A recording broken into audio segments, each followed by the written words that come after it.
제주도 토지 투자 매입 시 주의할 점으로 올레길과 해안도로에 대해서 말씀드리겠습니다. 제주 올레길과 해안도로 기준으로 바닷가 쪽은 건축 허가가 줄줄이 퇴짜를 맞고 있습니다. 제주도 토지를 매입할 때 꼭 주의해서 봐야 할 부분입니다. 해안도로 바깥쪽은 제주도 바다 풍경이 가장 잘 나오는 지역인데요. 건축 허가가 나오지 않은 지는 오래되었습니다. 그러나 이번에 올레길 기준으로 해안 풍경을 막으면 건축 허가를 안 내주고 있어서 눈여겨보아야 할 점으로 보입니다. 이쪽은 해안도로니까 해안도로 안쪽에 바다 쪽에 이제 뷰가 막히는 거죠. 이쪽에 건축허가 안 났고요. 이게 이쪽에 올레길입니다. 올레길로 이렇게 가다 보면 여기가 바다 방향인데 이쪽 토지에서 허가가 안 난 것으로 보입니다. 2023년 5월에 제주도 건축위원회는 5건의 안건을 심의했습니다. 5건 심의했다는 것은 생각했던 것보다는 아주 적은 건수로 보입니다. 제주도 전역에서 건축 신청이 있었을 것으로 예상되고 또한 제주도는 많은 지역이 건축 심의를 받아야 하는 지역으로 지정이 되어 있습니다. 5건만 진행이 되었다는 것은 다른 일반적인 건축 심의건은 쉽게 통과시키고 까다로운 것만 심의한 것으로 보입니다.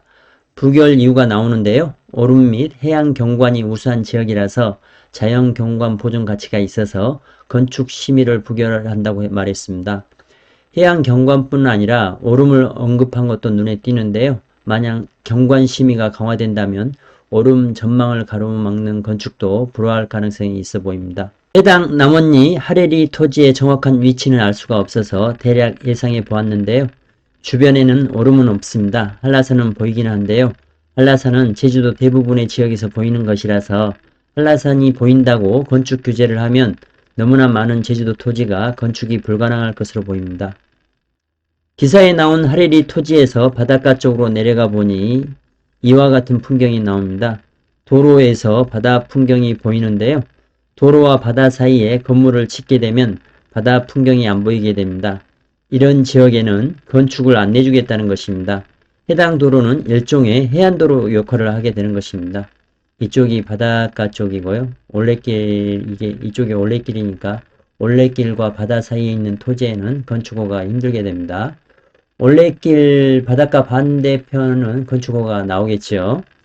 제주도 토지를 매입할 때 바다 풍경이 나오는 것이 최고인데요. 무작정 건축이 가능하리라 생각하고 매입을 한다면 낭패를 볼 수도 있습니다. 바닷가 풍경이 보이는 물건을 살 때는 건축 허가를 확실히 짚은 후에 매입하거나 건축 허가를 득한 물건을 사는 것이 중요해 보입니다. 만약 제주도 바닷가 땅을 가지고 있다면 하루빨리 건축 허가를 받아놓는 것이 중요합니다. 제주도 바닷가 땅은 건축 허가 받기가 점점 더 까다로워지고 있습니다. 건축이 가능한 제주도 바닷가 땅과 불가능한 땅은 엄청난 가격 차이가 발생합니다. 구자읍 하도리 토지에 대한 건축 심의 부결은 전형적인 해안도로 바깥쪽 바다 방향이죠. 해안도로 바깥쪽이라서 부결이 된 것입니다.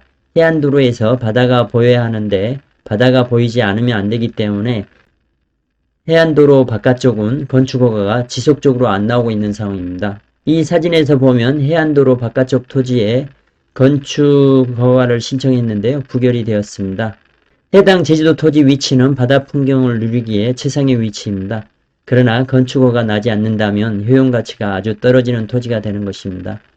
해안도로, 여기가 해안도로죠. 해안도로 바깥쪽 토지 이쪽은 건축허가가 불가하는 것이고요. 여기 용문사나 이런 허가는 옛날에 나왔던 토지들이죠. 허가가 나왔던 것들인데 신축이 안 된다는 얘기입니다. 해안도로 안쪽은 건축이 가능합니다. 제주 해양관광단지 내 4층짜리 숙박시설은 재심의 결정을 내렸네요. 보완하면 허가를 내주겠다는 뜻입니다. 휘닉스가 위치한 지역도 풍경이 아주 우수한데요. 이런 곳에 조건부 허가를 내주고 다른 지역은 허가를 내주지 않는 것은 형평성에서는 문제가 있어 보입니다.